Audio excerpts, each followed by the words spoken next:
Përshëndetje të gjithëve.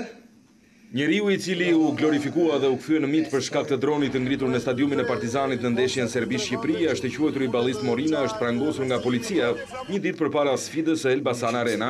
Ismail Morina u arrestua nga policia e Tiranës së bashku me 3 persona të tjerë në rrugën Petronini Luarasi. Sipas policisë, Morinës gjatë kontrollit u gjet në trup një pistolet serbe tipit Zastava, ndërsa në makinën tip Land Rover policia gjeti edhe një tjetër pistolet TT me 30 fishek. Njeriu i cili vetë deklaroi se ai kishte ngritur ai dronin në Beograd është justifikuar në polici se armën e mbante për vetëmbrojtje pas ngjarjeve të tetorit kaluar në Serbi dhe se nuk kishte asnjë qëllim tjetër. Por ndërsa Morina justifikuar për armët, policia i ka gjetur atij edhe 36 bileta që dyshohet se janë false për ndeshjen Shqipëri-Serbi me emrat përkatës të personave që do të shkonin në stadium. Gjithçka kompromentohet po të mendosh se ku i ka gjetur këto bileta Morina, pasi ka qenë mjaft e vështirë për të siguruar një të tillë, me një fluks kërkesash prej 100.000 sipas Federatës Shqiptare të Futbollit, edhe pse këta të fundit deklaruan se Morina nuk do të ishte 100% në stadium.